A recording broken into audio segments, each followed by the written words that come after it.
پھر نبی صلی اللہ علیہ وسلم سے خطاب ہے، اور یہ بڑا ہی سمجھنے کے لائق ہے یہ آیت، اور بہت غور کی ضرورت ہے۔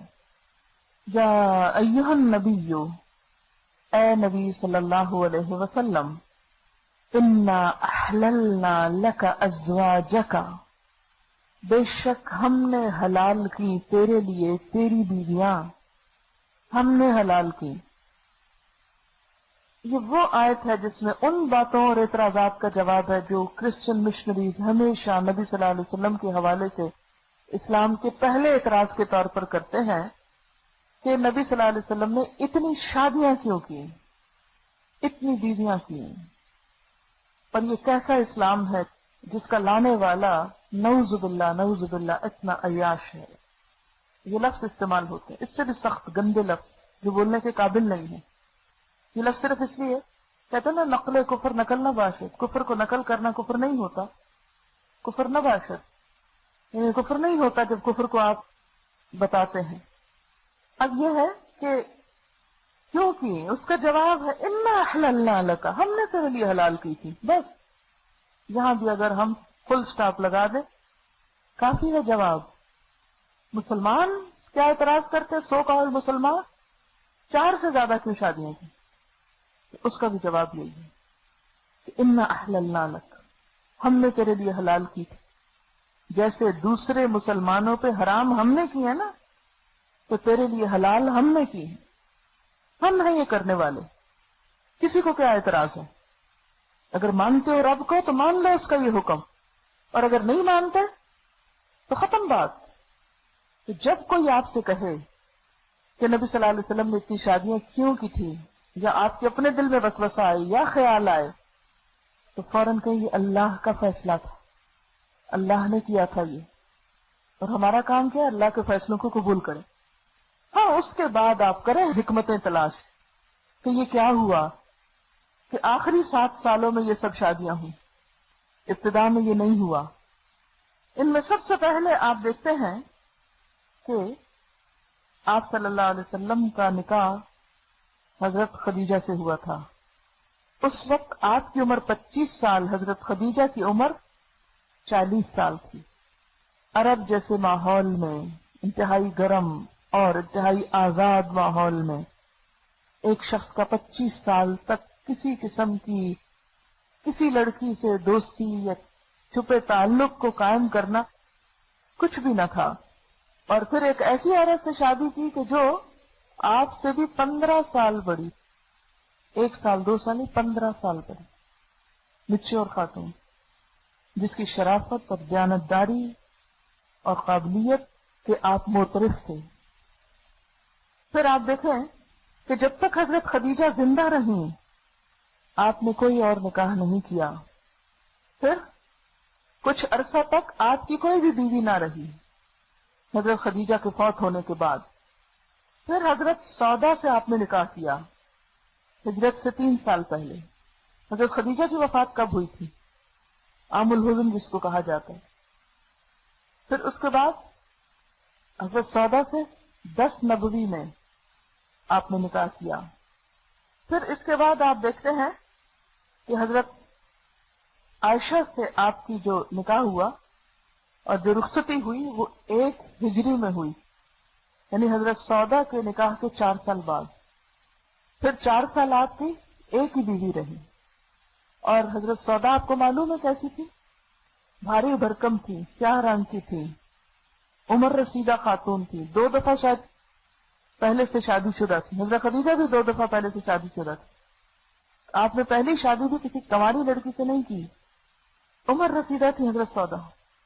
4 سال پھر ان کے ساتھ اس طرح گزارے۔ اب آپ خود سوچیں کہ یہ آپ کی زندگی کا وہ حصہ ہے جو سب سے بہترین حصہ ہے، جس میں آپ مونوگیمی، پولیگیمی کا اپوزٹ لفظ بولا جاتا ہے، یعنی یک نکاحی پر رہے۔ اور اس کے بعد حضرت عائشہ اگرچہ کم سن تھی، کنواری بھی تھی، لیکن آپ کو معلوم ہے کہ ان کے نکاح سے پہلے اللہ تعالیٰ نے خواب میں حضور صلی اللہ علیہ وسلم کو حضرت عائشہ کو دکھایا تھا، اور یہ نکاح بھی اللہ تعالیٰ کے حکم پر ہوا تھا۔ اور اس میں ایک بہت بڑی غرض اور مصلحت پوشیدہ تھی کہ حضرت عائشہ کو ایک ایک زندہ ٹیپ ریکارڈر کی حیثیت سے آپ کے بعد نصف سینچری تک لوگوں کو تعلیم دینا تھی. انتہائی ذہین تھی، انتہائی قابل، جنہوں نے بہت جلدی وہ سب کچھ پک کیا جو آپ کو سکھایا گیا. اور آپ کو پچھلے میں انہی سورت احزاب میں ہی بتا چکی ہوں کہ حضرت عائشہ کے بارے میں جو مختلف صحابہ کرام کی رائے ہے کہ کس قدر ذہین تھی، کس قدر قابل تھی، کس قدر انہوں نے کام کیا. پھر اس کے بعد حضرت حفصہ جو حضرت عمر کی بیٹی تھی، ان سے نکاح ہوا. یہ 3 ہجری میں ہوا. حضرت حفصہ اور حضرت عائشہ سے نکاح کی ایک اور وجہ یہ بھی تھی کہ یہ دونوں آپ کے 2 قریبی دوستوں، جنہیں مرنے کے بعد بھی آپ کے قریب دفن ہونے کا موقع ملا، ان کی بیٹیاں تھیں. اس طرح ان سے آپ نے ایک رشتہ بھی قائم کر لیا. یعنی صرف دوستی تک ہی نہ رکھا بلکہ ایک رشتہ بھی قائم کیا جس سے وہ دوستی اور مضبوط ہو گئی. اس کے بعد کیا ہوا؟ حضرت ام سلمہ سے آپ نے نکاح کیا جو 4 ہجری میں ہوا. ام سلمہ خالد بن ولید ابو جہل کے خاندان کی تھی. ام سلمہ سے نکاح کے بعد اس خاندان کی دشمنی میں کمی آ گئی، ڈھیلے پڑ گئے. عربوں کے ہاں جب ایک خاندان میں کوئی شخص شادی کر لے تو بڑی بڑی دشمنیاں معاف کر دی جاتی. آج بھی آپ کو پتا پٹھانوں میں خاص طور پر کیا ہوتا ہے؟ جب خون معاف کرنے ہوتے ہیں کیا کرتے ہیں؟ شادیاں کرتے ہیں. یعنی جب جھگڑے لڑائیوں کے قتل کے جھگڑے چکانے ہوتے ہیں تو نکاح کرنا یا شادی کرنا اس خاندان میں اس بات کا اظہار ہوتا ہے کہ ہمیشہ کے لیے اب جھگڑا ختم، دشمنی ختم، اب دوستی رشتہ داری ہو گئی. تو خالد بن ولید ابھی مسلمان نہیں تھے اور اسی طرح ابو جہل کی اولاد اور وہ سارا خاندان جو تھا وہ آپ کا دشمن تھا، تو اس کی دشمنی کم ہو گئی. پھر اس کے بعد حضرت زینب کا نکاح تو خود اللہ تعالیٰ نے کیا. زوجنا کہا، کس لیے ہوا؟ بڑی وجہ کیا تھی؟ ایک بہت بڑی جاہلیت کی رسم توڑنا تھی.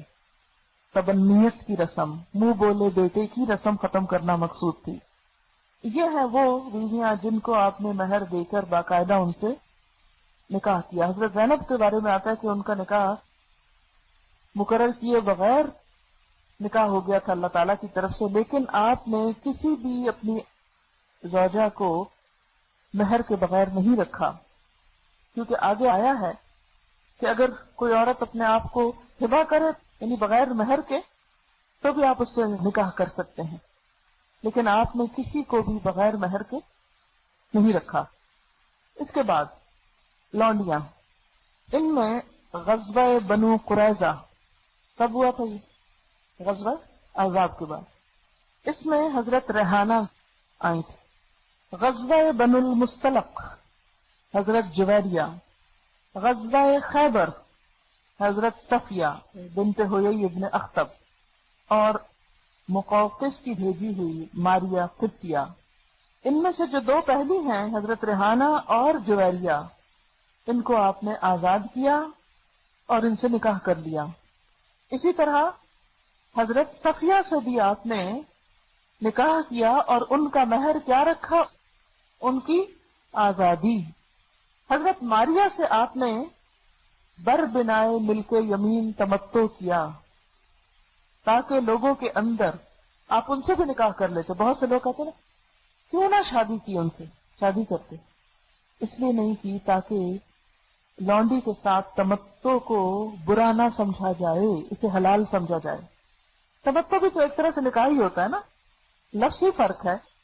اس میں باپ اپنی بیٹی کو دیتا ہے، اس میں حکومت وقت یا کوئی اور بادشاہ یا کسی طرح وہ دیتا ہے.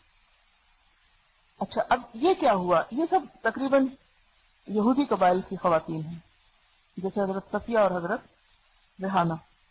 ان قبائل کے ساتھ بھی ان خواتین کے آنے کے بعد تعلقات بہتر ہوئے. عرب کی زندگی ہمارے ملک کی زندگی مت سمجھیں، وہ ایک قبائلی زندگی تھی اور اس قبائلی زندگی کے اپنے اصول اور ضابطے تھے. آج بھی آپ دیکھیں جو آپ کے قبائلی علاقے ہیں وہاں پر کس قوم کے قوانین چلتے ہیں؟ کون سا UN کا چارٹر عمل درآمد ہوتا ہے؟ آزاد علاقہ جات، قبائلی علاقے. وہاں کے رہن سہن، وہاں کے طور طریقے، وہاں کے ہر چیز مختلف ہے. حتیٰ کہ پاکستان یا کسی اور ملک کا قانون بھی وہاں نہیں نافذ. ان کا اپنا ہی قانون ہے، وہ کسی قانون کے تحت نہیں ہے. عرب کی حالت بھی ایسی، خصوصاً مکہ کی حالت، اور اس کے علاوہ باقی قبائل. اگر آپ نقشہ آپ نے کبھی دیکھا تو آپ کو معلوم ہوگا کہ قبیلوں کے نام ملتے ہیں، شہروں کے نام نہیں ملتے کہ یہاں فلاں قبیلہ آباد ہے، یہ فلاں قبیلے کی جگہ، فلاں قبیلے کی جگہ. قبائل میں بٹے ہوئے لوگ تھے، اور یکا یک 23 سال کے اندر ان کی قبائلی جو عادات تھی ان کو بدلا نہیں جا سکتا. اور چونکہ دین کی ابتدا وہاں سے ہو رہی تھی، اس لیے قبائلی رسم و رواج کے مطابق کچھ چیزوں کو جو شریعت میں بہت نقصان دہ نہیں تھی، جیسے منہ بولا بیٹا وغیرہ، ان کو باقی رکھ کر اصلاح کی گئی. پھر اس کے بعد یہ کیوں کہا گیا کہ اپنی چچا کی بیٹیاں اور پھپھی کی اور خالہ اور ماموں اور ان سب کی؟ اس کے تحت آپ نے حضرت ام حبیبہ سے نکاح کیا تھا. اس کی وجہ یہ تھی کہ عیسائیوں کے ہاں کسی ایسی عورت سے نکاح نہیں کیا جا سکتا جس سے 7 پشت تک مرد کا نسب ملتا ہو. کزن سے نکاح نہیں کر سکتے. یہودیوں کے ہاں سگی بھانجی بھتیجی سے بھی نکاح ہے، افراط و تفریط. اس لیے اللہ کے رسول صلی اللہ علیہ وسلم چونکہ ان سب کے لیے بھی ایک نمونہ ہے کہ ان میں سے کوئی مسلمان ہو تو وہ اپنے سابقہ دین پر نہ رہے، کزن سے شادی کو معیوب نہ سمجھے اور بھانجی بھتیجے سے نہ کر بیٹھے. اس لیے حرام عورتوں میں بھانجی بھتیجی ڈال دی گئی، اور کزن کے ساتھ، اگرچہ یہ فرسٹ کزن نہیں تھی، دور کی تھی، لیکن اس لیے یہ نکاح ہوا تاکہ ایک طرف ابو سفیان کی بیٹی تھی، اس سے دشمنی ٹھنڈی پڑے، اور دوسری طرف یہ ہتک بھی اور یہ جو ایک حرج ہے دل میں وہ بھی ختم ہو جائے. تعدد ازواج، تعدد کا مطلب ہوتا ہے زیادہ تعداد ہونا، یعنی متعدد. اس کی حکمت میں ایک بات یہ کی گئی تھی کہ ازواج مطہرات کے ذریعے دین کا پیغام آگے پہنچایا جانا تھا. اس ٹاپک پہ ذرا بات کرنا چاہوں گی کیونکہ بنیادی طور پر ان نکاحوں کی حکمت دینی ہے، ذاتی نہیں. نبی صلی اللہ علیہ وسلم کی زیادہ شادیوں کی جو مصلحت ہے وہ دینی ہے، نہ کہ ذاتی. کسی ذاتی مصلحت کی خاطر آپ نے ایسا نہیں کیا تھا. اس کا ذکر کہاں سے ملتا ہے؟ یہاں تو کوئی نہیں لکھا ہوا، ذرا بتائیں گے آپ؟ اگر کوئی آپ سے پوچھے جی آپ یہ فرما رہے ہیں، یہ کدھر لکھا ہوا ہے؟ یہاں تو یہی لکھا ہوا ہے کہ بس آپ نکاح کر لیں مختلف حیثیتوں میں جو خواتین ہیں، اور ان نکاحوں کے بعد پھر آپ کے اوپر پابندی بھی نہیں کہ آپ عدل کریں یا نہ کریں. کہاں لکھا ہوا؟ صرف آپ کے ذہن کو ذرا ہلانا مقصود ہے تاکہ آپ اس پہ غور کریں. اہم مسئلہ ہے، اس لیے آیت 34 میں گزر چکا ہے، وَاذْكُرْنَ مَا يُتْلَى فِي بُيُوتِكُنَّ مِنْ آیَاتِ اللَّهِ وَالْحِکْمَةِ. یہ ہے اصل مشن. وَاذْكُرْنَ، وَاذْكُرْنَ کا لفظ بڑا ہی میننگ فل ہے، بڑا ہی قابل غور ہے. وَاذْكُرْنَ میں خود پڑھنا بھی ہے، سیکھنا بھی ہے، اور سکھانا بھی شامل ہے.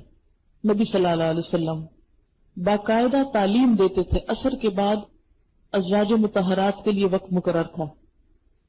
قرآن بھی گواہ ہے نا، جو تمہارے گھروں میں پڑھا جاتا ہے. اور ویسے بھی گھر مسجد نبی کے ساتھ ساتھ بھی تھے، جو مسجد میں بھی ہوتا تھا وہ بھی سن رہا ہوتا تھا. جمعوں میں، خطبوں میں عورتیں شریک ہوتی تھی. اور تعدد ازواج کی حکمت اس آیت میں ہے کہ ان کو جمع کے صیغے میں کہا گیا وَاذْكُرْنَ.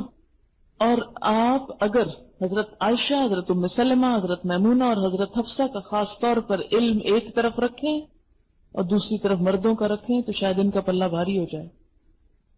ان سے بھی جتنا علم امت کو آگے پہنچا وہ کچھ کم نہیں. یہ بات میں 2 وجوہات سے کہنا چاہ رہی ہوں اس موقع پر. ایک تو یہ ہے کہ وہ جو دینی مصلحت تھی، مصلحت زیادہ بیویوں کی، وہ یہ تھی کہ وہ سیکھیں آپ سے براہ راست اور پھر عورتوں کو سکھائیں. ڈائریکٹ آپ سے سیکھیں اور وہ چیزیں سیکھیں جو دوسرے مرد سیکھ سکتے ہی نہیں گھروں میں رہ کے. اب دیکھیں کہ نبی صلی اللہ علیہ وسلم صحابہ کرام کے ساتھ بھی رہتے تھے، مگر اس سے کچھ کم وقت گھر پر بھی ہوتے تھے. رات گھر پر گزرتی تھی، دن کا ایک حصہ صبح میں، شام میں. ظاہر ہے کہ مسجد نماز کے لیے جاتے، پھر واپس آتے، اگر وفود ملنے کے لیے آتے، جنگوں کی تیاری تو بہت سے کام ہوتے، لیکن اس کے باوجود گھر والوں پر بھی آپ کی توجہ تھی. دوسری بات میں یہاں سے پھر آپ کو یاد دلانا چاہتی ہوں، ازواج مطہرات ہمارے لیے نمونہ ہیں، اور جو کام اللہ نے ان خواتین سے لیا انڈائریکٹلی ہمارے لیے بھی اس میں کیا ہے؟ رہنمائی ہے کہ ہمیں بھی یہ کرنا ہے. دین کی تبلیغ اور تعلیم کا کام صرف مردوں کی ذمہ داری نہیں، عورتوں کی بھی ہے. اور آج کے دور میں جبکہ عورت دنیاوی علوم میں مردوں سے آگے جا رہی ہے، ایسے میں جب عورت انٹلیکچوئل ہو جائے گی تو اس کو اسلامی اور دینی جو اقدار ہیں اور تعلیمات ہیں ان سے روشناس کرانا بھی آپ کا ذمہ ہوگا. آپ کے اوپر ایک آئندہ کے لیے فرض ہے. دوسری تعلیم تو اور جگہوں سے لے رہی. نمبر 1، مردوں کے ہاں ان کو پڑھانے کا خصوصاً اسلام کے کوئی انتظام خاص نہیں. دوسری بات یہ ہے کہ فیمنزم کے نام سے جو تحریکیں چل رہی ہیں، عورت کی آزادی کی باتیں، تو عورت سے سیکھنے میں شاید اتنی حد تک محسوس نہ کرے جتنی مردوں سے سیکھنے میں. پر مرد عموماً عورتوں کے مسائل پر کوئی تسلی بخش بات بھی نہیں کرتے. ان کی سوچ مختلف ہوتی ہے، وہ عورت کے مسئلے نہیں سمجھتے، اور عورت کی ایجوکیشن اس کے اپنے لیے اور اس کی نسلوں کے لیے انتہائی ضروری ہے. اس لیے آپ اپنا کردار معمولی نہ سمجھیں، چھوٹا نہ سمجھیں کہ ہم پڑھ کے کیا کر لیں گی، اور اس چیز میں مزید پختگی پیدا کرنے کی کوشش کریں. یہ دراصل حضور صلی اللہ علیہ وسلم کی خصوصیت ہے. 4 سے زیادہ نکاح آپ کی خصوصیت ہے. جیسے دین کے کچھ معاملات آپ کے لیے خاص تھے، اسی طرح یہ بھی آپ کے لیے خاص ہے. مثلا حضور کے لیے تہجد کی نماز فرض تھی، کسی اور کے لیے فرض کے درجے میں نہیں ہے. جو لوگ یہ کہتے ہیں نا کہ ہائے آپ کو کتنی موج تھی، کتنی شادیاں کی، عورتیں تو نہیں سوچتی، عموماً مرد سوچتے ہوں گے، شاید وہ بھی نہ سوچتے ہوں، لیکن وہ یہ بھی سوچ لیں کہ آپ کے لیے تہجد کی نماز فرض تھی. کون شوہر ہے جو 2 شادیاں کر کے بھی تہجد کی پابندی کرے؟ 4 تو دور کی بات ہے. اور کہاں یہ کہ یہ معجزہ نہیں ہے آپ کی ذات کا کہ جس شخص کے ذمے اتنی بیویاں اور پھر وہ تہجد کی نماز کی پابندی کرے. یہاں تو فجر کی نمازیں قضا ہوتی ہیں شادی کے بعد. عموماً لوگ آ کے کہتے ہیں جب سے شادی یہ فجر کی نماز مشکل ہو گئی ہے، اور اس موقع پر وہی حدیث یاد کر لیا کریں کہ ایک شخص سر کچلا جا رہا تھا، آپ کو دکھایا گیا، اور وہ کس وجہ سے تھا کہ یہ فجر کی نماز میں سستی کرتا تھا، سویا رہتا تھا، اسی لیے سر کچلا جا رہا تھا سونے کی وجہ سے. کسی دن نہ اپنے سر کو زور سے چانٹا مارے خود، کسی کا تو شاید برداشت نہ کر سکے، اور پھر پوچھے جاگو گی سویرے؟ اگر آپ کے نہ ہے آنکھ ہی نہیں کھلتی، نیت تو کریں کھلتی ہے کہ نہیں. پھر اس کے بعد یہ ہے کہ آپ صلی اللہ علیہ وسلم اور آپ کے خاندان کے لیے صدقہ لینا حرام تھا، باقی سب کے لیے حلال ہے جو ضرورت مند ہو، ہر ایک کے لیے نہیں، ضرورت مند. آپ کی میراث تقسیم نہیں ہو سکتی تھی، باقی سب کے ساتھ یہ مسئلہ نہیں تھا. آپ پر 4 سے زیادہ بیویاں حلال تھیں، باقی کے لیے نہیں. آپ کے لیے بیویوں کے درمیان عدل کرنا واجب نہ تھا، لیکن اس کے باوجود آپ نے کیا. کسی مرد کے لیے بغیر ولی، گواہ اور مہر کے نکاح کی اجازت نہیں، لیکن آپ کے لیے ہبہ کی اجازت تھی. آپ کے بعد آپ کی امت پر آپ کی بیویاں حرام قرار دی گئی، شادی نہیں ہو سکتی. کسی اور کے لیے یہ خصوصیت نہیں تھی. آپ کے لیے کتابی عورت سے نکاح ممنوع تھا، یہودی یا عیسائی عورت سے آپ نہیں کر سکتے تھے، لیکن باقی لوگوں کے لیے یہ حلال تھا. پھر اس کے بعد آپ دیکھیں کہ بنیادی طور پر کثرت نکاح میں جہاں ایک ایک جگہ میں نے وجہ بتائی، اس کو پھر سم اپ کر لیتے ہیں کہ یہ نکاح دراصل اس لیے ہوئے تھے کہ مختلف عمروں، ذہنی صلاحیتوں، مختلف بیک گراؤنڈ، مختلف ریلیجنز، مختلف کلچرز کی خواتین آپ کی زوجیت میں آئیں، آپ سے دین سیکھیں، اور اس کے بعد اپنے اپنے لوگوں کو بہتر طور پر سکھا سکیں. کیونکہ سیکھنے والوں میں عورتیں بھی شامل تھیں، اور بہت سے احکامات جو عورتوں سے متعلق تھے اس کے لیے عورتوں کی ٹیم تیار کرنا ضروری تھی۔ حضرت خدیجہ جو بہت سمجھدار خاتون تھی، وہ احکام اترنے سے پہلے ہی وفات پا گئی۔ حضرت سودا اس قابل نہ تھی، وہ بھی عمر رسیدہ تھی، ان سے توقع نہیں کی جا سکتی تھی کہ وہ بہت سال جئیں گی۔ کوئی ینگ لڑکی حضرت عائشہ جیسی آپ کے نکاح کے بغیر آپ کے ساتھ رکھ دی جاتی ایک سیکٹری کے طور پر، تو اللہ تعالیٰ کو یہ گوارا نہیں تھا کہ کوئی نوجوان خاتون آپ سے دن رات اٹھتے بیٹھتے سوتے جاگتے سب کچھ سیکھے اور پھر آگے سکھائے، لیکن شادی نہ ہو کیونکہ وہ چھوٹی ہے۔ تو کون سا حل زیادہ بہتر جو ہوا؟ اور اس پر حضرت عائشہ کو خود کوئی اعتراض نہیں تھا۔ عربوں کی غذا جو ہے وہ کھجور ہے، اور وہاں پر عموماً بچیاں دوسرے ملکوں کی نسبت جلد بالغ ہو جاتی ہیں۔ جب وہ بالغ ہو جاتی ہیں تو شادیاں بھی ان کے ہاں جلدی ہوتی ہیں، اور آج بھی آپ کو کئی 9-10 سال کی لڑکیاں انتہائی میچور اور جسم کے اعتبار سے بھی مکمل آپ کو ملیں گی۔ پھر اس کے بعد آپ دیکھیں کہ یہ جو بات ہے نا کہ جسے چاہے الگ رکھیں جسے چاہے ساتھ رکھیں، یہ نہیں کہا گیا کہ آپ اپنی ذات کو فائدہ دے رہے ہیں، آپ ان عورتوں کو بھی فائدہ پہنچائیں، ان کے درمیان مکمل عدل کریں۔ یہ سب اکٹھی ہوئی ہے ایک مشن پہ، تو اپنے حقوق کو بھی چھوڑ دیں۔ کسی ملک میں جب ایمرجنسی نافذ ہوتی ہے، آپ کو تو سمجھ ہوگی اس سارے قصے کی، کہ جب ایمرجنسی نافذ ہوتی ہے تو کیا ہوتا ہے؟ جو بیسک ہیومن رائٹس ہیں سسپینڈ ہو جاتے ہیں۔ جب بھی کوئی ملک پہ کرائسس آتا ہے تو ایمرجنسی کیوں نافذ کرتے ہیں؟ کبھی سوچا آپ نے؟ تو اسی طرح دین کے معاملے میں جب کوئی ایمرجنسی ہوتی ہے تو اس میں بھی اپنے بیسک رائٹس سے جو ہمارے اسلام نے رکھے ہیں وہ سسپینڈ کر لیتا ہے انسان اپنے اوپر قربانی کے لیے۔ ان آیات کو بہت مس کوٹ کیا جائے۔ پہلے کہا اس سے بھی شادی کر لیں، اس سے بھی کر لیں، اس سے کر لیں، پھر کہا جسے چاہے ساتھ رکھیں۔ اگر ہم اپنی سچویشن میں بیٹھ کے دیکھیں اور پیچھے بیک گراؤنڈ کو نہ سمجھیں تو ایمان ہلنے لگتا ہے۔ اور بہت سارے لوگ جو خود سے ترجمہ پڑھ کے دین سے بدگمان ہوتے ہیں وہ اسی وجہ سے ہوتے ہیں کہ ان کو یہ سمجھ نہیں ہوتی پیچھے کوئی تاریخ، کوئی بیک گراؤنڈ۔ قرآن ایسے ہی اوپر سے پھیلا نہیں دیا گیا، سچویشن کے ساتھ اترا ہے، حالات کے مطابق اترا ہے، جہاں جو ضرورت آتی تھی اس کے مطابق احکامات آ جاتے۔ تو جب تک وہ حالات، رعایات، ضروریات آپ نہ سمجھے آپ آیت کو سمجھ ہی نہیں سکتے۔ اور پھر اس کے بعد وَمَنِ ابْتَغَيْتَ مِمَّنْ أَزَلْتَ فَلَا جُنَاحَ عَلَيْكَ، جو چاہے کریں کوئی گناہ نہیں۔ کیوں؟ اس لیے کہ یہ تو ایک مشن کے لیے جمع ہوئی ہے، اور جب لوگ مشن کے لیے جمع ہوتے ہیں تو پھر اپنے حقوق بھول جاتے ہیں، پھر بڑی بڑی قربانیاں کرتے ہیں۔ ابراہیم علیہ السلام بیٹا ذبح کرنے کو تیار ہو جاتے ہیں، مکہ میں جا چھوڑتے ہیں اس کو۔ کیا ایک بچے کا حق نہیں کہ باپ کے پاس رہے؟ ایک بیوی کا حق نہیں کہ شوہر کی پروٹیکشن میں رہے؟ شوہر اس کو کہاں چھوڑ رہا ہے؟ بیابان میں۔ کیا وہ پوچھ نہیں سکتی تھی کہ یہ میرے ساتھ کیا ظلم ڈھا رہے ہیں آپ؟ نہ کھانا ہے نہ پانی ہے۔ کیا شوہر پہ نان نفقہ فرض نہیں؟ اللہ تعالیٰ ابراہیم علیہ السلام سے یہ ذمہ داری اٹھا لیتے ہیں، نہیں کوئی نان نفقہ نہیں، چھوڑ دو بس ایسے ہی، اللہ بندوبست کرے گا، کفا باللہ وکیلا۔ یہ سب کچھ ضروری ہوا کرتا ہے دین کے پیغام کو پھیلانے کے لیے۔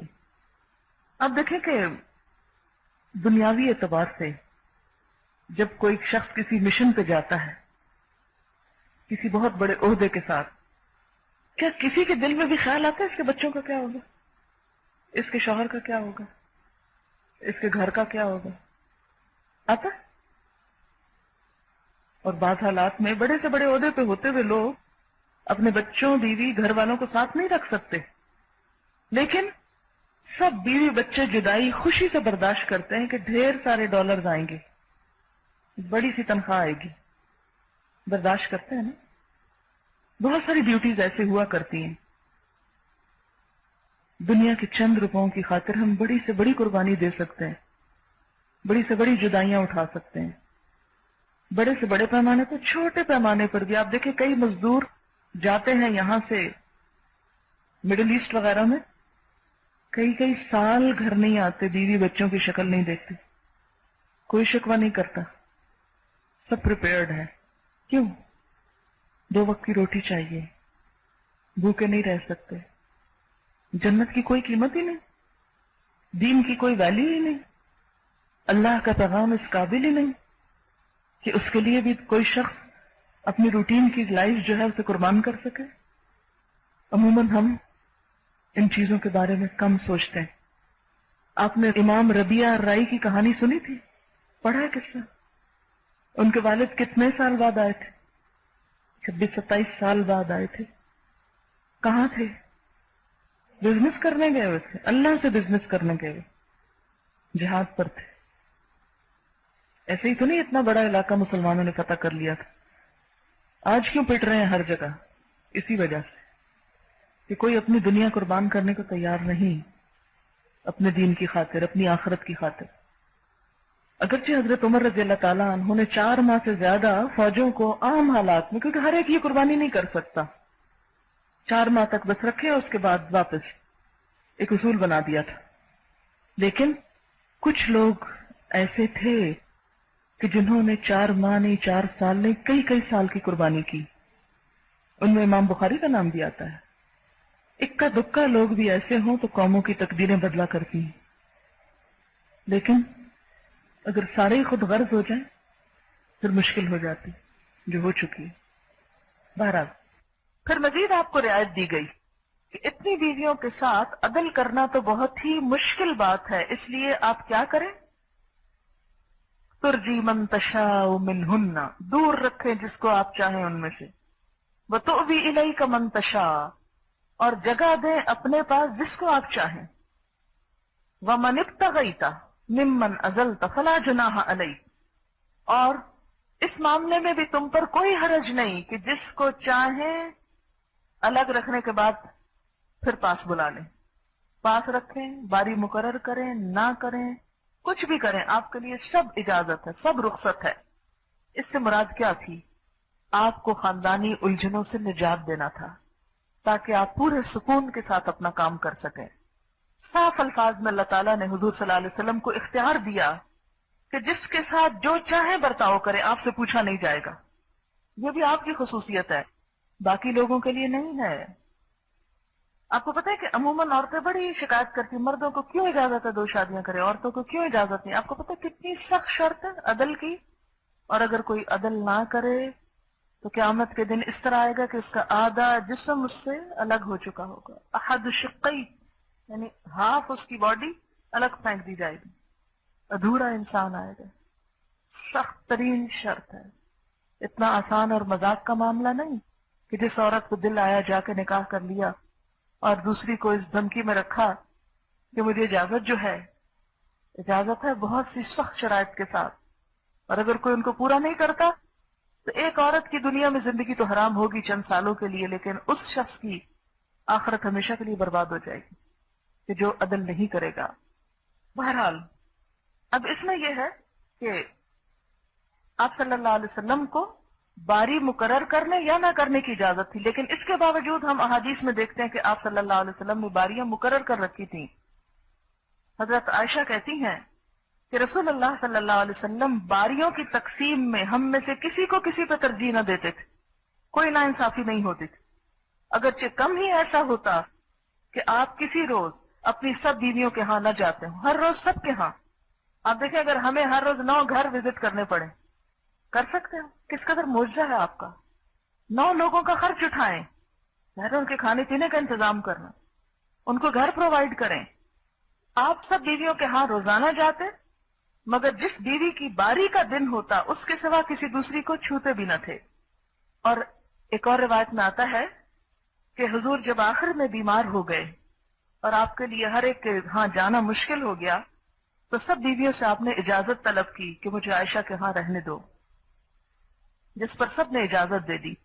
تو آپ نے آخری دن حضرت عائشہ کے حجرے میں گزارے اور وہیں پر فوت ہوئے اور وہیں پر پھر دفن ہوئے۔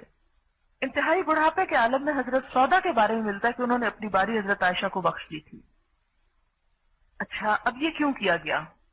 اس لیے ذالک ادنی ان تقر اعینہن، اس لیے کہ ان کی آنکھیں ٹھنڈی رہیں، کہ ان کو پتا چل جائے کہ پیغمبر جو کچھ کر رہا ہے اللہ کے حکم سے کر رہا ہے، اللہ نے پابند نہیں کیا پھر بھی عدل کر رہا ہے، تو ان کو اس پر خوشی ہو.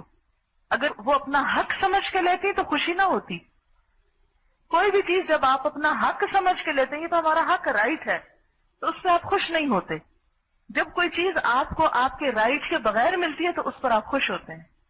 اچھا احسان کیا دوسرے نے مجھ پر, میرا کوئی حق نہ تھا کہ مجھے دیتا, لیکن اس نے دیا تو احسان کیا. اس پر آپ کو حقیقی خوشی ہوتی. اسی چیز کو نگاہیں ٹھنڈی ہونے کے ساتھ تعبیر کیا گیا. ولا يحزن, اور غمگین نہ ہو, کڑتی نہ رہے کہ ہمیں کیوں نہیں حق ملا. وَيَرْضَيْنَ, راضی ہو جائیں. بِمَا آتَيْتَهُنَّ كُلَّهُنَّ, جو بھی آپ نے ان میں سے ہر ایک کو دے دیا. وَاللَّهُ يَعْلَمُ مَا فِي قُلُوبِكُمْ, اور تمہارے دلوں میں جو کچھ ہے سب اللہ کو پتا ہے. نبی کی شادیوں کے بارے میں پڑھ کے جو پریشانی تم کو لاحق ہے, جو وسوسے تم کو آ رہے ہیں, جو برے خیال تمہارے دل میں, سب اللہ کو پتا ہے. اللہ نے واضح کر دیا, نبی کی صفائی پیش کر دی, سارا ذمہ اپنے اوپر لیا. پھر بھی تمہاری تسلی نہیں ہوتی تو تمہارے سے اللہ نپٹے گا.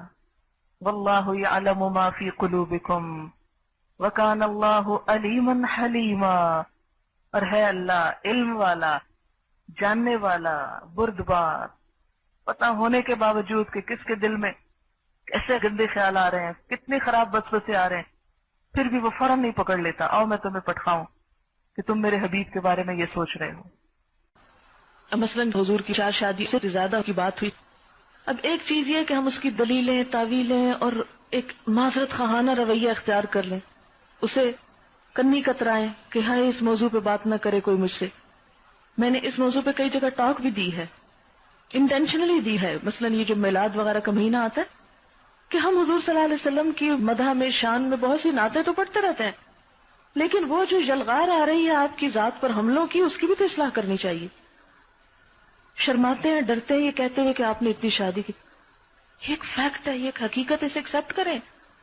اور کھیل تماشے کے طور پہ یہ سب کچھ نہیں ہوا تھا, اللہ تعالیٰ نے یہ کیا تھا, اللہ کے حکم سے ہوا تھا.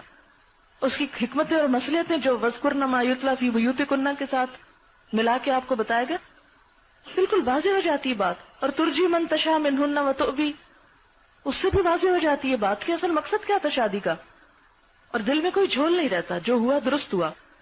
اور آج صبح میں پھر اس ٹاپک کو پیچھے سے پڑھ رہی تھی, ایک نئی بات جو مجھے سمجھ میں آئی اور میں چاہ رہی تھی کہ آپ کو شیئر کروں. وہ یہ تھی, ذرا نوٹ کر لیں.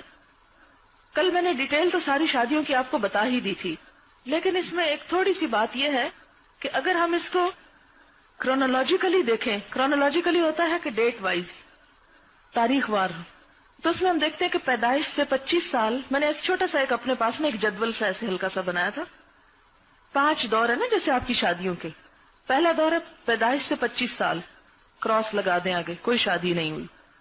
25 سال سے 50 سال کی عمر تک دوسرا دور, ایک شادی. کس سے؟ حضرت خدیجہ. 40 سالہ, 15 سال عمر میں بڑی, 2 دفعہ پہلے سے شادی شدہ اور بیوہ.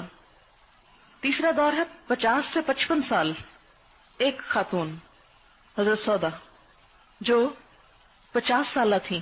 ذرا دیکھیں آپ, پھر عمر میں آپ سے بڑی. اس کے بعد بھاری بھرکم تھی, سیاہ رنگ کی تھی, اولاد نہیں پیدا کر سکتی تھی, بیوہ تھیں. سوچیں ذرا, کیا اس وقت اور کوئی ایسی مسلمان خاتون نہیں تھی کہ جس سے آپ شادی کر سکتے تھے اور آپ کسی کی طرف اشارہ کرتے اور وہ اس کو اپنے لیے سعادت کی بات نہ سمجھتی؟ ایسے میں کس سے شادی کر رہے ہیں؟ ذرا سوچیں, کیا رشتہ لے کر آ رہے ہیں اپنے لیے. ایک ایماندار خاتون ہے, بڑی عمر کی ہیں, بوڑھی ہیں, جسمانی لحاظ سے بھی کوئی اسمارٹ فٹ خوبصورت نہیں ہے. اب آپ 55 سال کے ہو چکے ہیں, آپ کی سے بڑی نہیں ہے, یہ چھوٹی ہیں 5 سال, 50 سال کی ہیں, لیکن وہ خود بڑی ہیں, عمر رسیدہ. اس عمر میں مینو پاس ہو جایا کرتا ہے خواتین کو. آپ کے لیے کیا مشکل تھی کسی ینگ سے اس وقت شادی کر لیتے.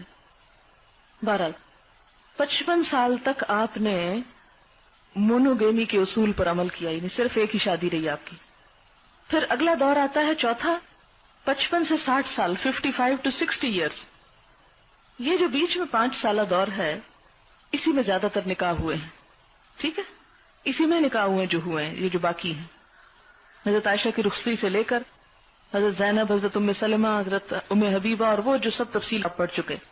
اور اس کی وجہ کیا تھی؟ بنیادی طور پر مردوں میں 400 اصحاب صفہ تھے اس وقت جو دن رات آپ سے تعلیم لے رہے تھے، اور عورتوں میں ایک حضرت سودا ہی رہتی. ہونا چاہیے تھا یہی. تعلیم کیسے ہوتی؟ کیا خواتین کو تعلیم نہ دی جاتی؟ اور کیا شادی کے بغیر گھر میں لے آتے آپ ان کو؟ یا یہ کہ ایک نوجوان لڑکیوں کی فوج لے آتے؟ وہ تو اور بات تھی. لیکن آپ نے شادیاں کی بھی تو مختلف بیک گراؤنڈ سے، اور قرآن نے خود اس بیک گراؤنڈ کو واضح کیا. اس سے کر لیں، اس سے کر لیں، اس سے کر لیں. جیسے مہر کے ساتھ پھر موہوبہ بیوی، پھر ما ملکت یمینوں کا، پھر بنات امے کا، خالقہ میں کزن سے جو شادی منع تھی. یہ سب چیزیں جو ہیں یعنی ایک ڈفرنٹ قسم کی خواتین، ڈفرنٹ بیک گراؤنڈ سے. اور اس میں میں دیکھتی ہوں اتنی عظمت مجھے نظر آتی ہے حضور صلی اللہ علیہ وسلم کی کہ بنو قریظہ جو ان کے دشمن ہیں، ان کی لڑکی حضرت ریحانہ، اس کو آزاد کرتے اور اس سے شادی کرتے. ہم میں سے ہے کسی کا اتنا دل کہ اپنے دشمن خاندان سے اس طرح اس کے ساتھ اتنی عزت و اکرام دے اور اسے امہات المومنین کے درجے میں لے آئے؟ ہم تو کبھی نہ چاہیں کسی یہودی عورت کے لیے. ہمارا تو یہ ظرف اور اخلاق ہے ہی نہیں. ہم نے تو صرف نفرت کرنا سیکھی ہے. پھر حضرت جویریہ، پھر حضرت صفیہ جو اس سردار کی بیٹی ہیں، حیی ابن اخطب کی بیٹی، دشمن کا یعنی سرغنہ. کس طرح دل جیتے ہیں آپ نے، حیرت ہوتی ہے آپ پر. کتنا خوبصورت رول آپ کا سامنے آتا ہے. میں تو یقین کریں آج صبح جب میں دوبارہ پڑھ رہی تھی تو مجھے تو اور زیادہ وہ ایک عقیدت احترام محسوس ہوا حضور صلی اللہ علیہ وسلم کا، کہ ہمارے اندر وہ ظرف ہے ہی نہیں کہ کسی دشمن قوم کی کوئی لڑکی مسلمان ہو یا ابھی نہ بھی ہوئی اور مسلمان کر کے اس کو کچھ جبرن نہیں کیا گیا تھا. حضرت صفیہ کو وہ واقعہ یاد ہے نا، کہتی ہے میں نے ایک دفعہ اپنے چچا اور باپ کو بات کرتے ہوئے سنا، ایک دوسرے سے کہہ رہے تھے کہ بات تو سچ ہے جو محمد کہتا ہے، لیکن ہم مان لیں تو ہماری سرداری جاتی ہے. یہ کہتی ہے کہ میں نے ایک دفعہ اپنے والد اور چچا کو یہ باتیں آپس میں کرتے ہوئے سنا تو ان کے دل میں اسلام تو تھا، اور ان کے دل میں تھا نا، اللہ نے پھر کیسا بڑا شرف دیا، ان کو آزاد کر کے ان کے ساتھ نکاح کیا گیا. تو یہ تورات کی بھی عالم تھی. کہتے ہیں کہ ان کو اپنی کتاب کا بھی بڑا علم تھا کیونکہ باپ ان کا عالم بھی تھا. یعنی ان سب کے اگر آپ حالات خود سے بھی پڑھ لیں نا کبھی تو آپ کو پتہ چلے گا کہ کتنی رنگا رنگی تھی ایک جگہ پر، کتنی مختلف بیک گراؤنڈ سے خواتین آئیں آپ سے سیکھنے کے لیے اور وَاذْكُرْنَ مَا يُتْلَىٰ فِي بُيُوتِكُنَّ پہ عمل کرنے کے لیے. اور اس کے بعد 60 سے 63 سال کی عمر تک پھر آپ نے کوئی نکاح نہیں کیا، آخری عمر میں پھر کوئی نکاح نہیں کیا. اب آپ دیکھیں کہ وہ لوگ جو الزام لگاتے ہیں کہ حضور صلی اللہ علیہ وسلم نے نعوذ باللہ کسی بیماری کے تحت اور کسی نفسیاتی خرابی کے تحت یہ نکاح کیے، تو وہ یکا یک 60 سال کی عمر میں پہنچنے پر وہ ختم کیوں ہو گئی بیماری؟ اگر نعوذ باللہ ایسی کو لت پڑ گئی تھی تو وہ تو ساتھ چلنی چاہیے تھی، کیونکہ آپ کی تو آخری دم تک صحت اچھی تھی. اس میں اگر جتنا آپ ان کی حکمتوں پہ اور مسئلتوں پہ غور کرتے چاہے مختلف اینگل سے، تو دل کے اندر کا سارا شک، وسوسہ، نفرت سب کچھ نکل جائے گا. اور صحیح معنوں میں سچے دل سے آپ ایمان لا سکے کہ یہی وہ کمزور پہلو ہے جس سے مسلمان نسل کو گمراہ کیا جا رہا ہے. تم اس پروفٹ کے ماننے والے کہ جس نے اتنی شادیاں کر لی، اتنی شادیاں کی، اوہ کیوں کی، کس کے حکم سے کی، کس وجہ سے کی، کسی خبر ہی نہیں. آپ ان میں سے پوچھیں کسی سے جو آپ کو یہ کہیں کہ آپ کو معلوم ہے حضرت ام سلمہ کے حالات معلوم ہے آپ کو، کس کیلیبر کی خاتون تھی، کتنی خدمت کی انہوں نے اسلام کی بعد میں. حضرت حفصہ جو تھی یہ بیوہ خاتون تھی اور انہوں نے دین کی کتنی علمی خدمت کی، کچھ معلوم ہے آپ کو؟ ایک حدیث نہیں کوئی روایت کر سکتا حضرت حفصہ کی. ہمارا حال تو یہ ہے، ہم کچھ نہیں جانتے ان خواتین کے بارے میں جنہیں اتنی بڑی عزت اور شرف ملا اور جنہوں نے اتنے بڑے بڑے کارنامے کیے. ہمیں صرف غیروں کی سنا سنی یہ کتنی شادیاں کر لی اور ایک ایسا برا کانسیپٹ پیش کیا جاتا ہے کہ ہم خود بھی اس کی رو میں بہہ جاتے ہیں. ہمارے اپنے اچھے بھلے مسلمان لوگ جو ہیں وہ اس پروپیگنڈے کی زد میں آ جاتے ہیں. تو اس موضوع پر آپ کو اچھا خاصا عبور ہونا چاہیے کیونکہ یہ ان سوالوں میں سے ہے کہ جو ہاٹ ایشوز میں سے ہیں. بہرحال اب ایسی بات جب آپ کسی کو بتائیں گے، نہ ڈریں گے نہ شرمائیں گے اور نہ ہی اس میں کوئی چھپانے کی کوشش کریں، جو فیکٹس ہیں سامنے لائیں اور ان کی وجوہات بتائیں. قولوا قولا سدیدا، ہاں کی تھی، ہمیں اس پر کوئی اعتراض نہیں کہ آپ نے کی تھی، ہم تم سے زیادہ اپنے پیغمبر کو جانتے ہیں.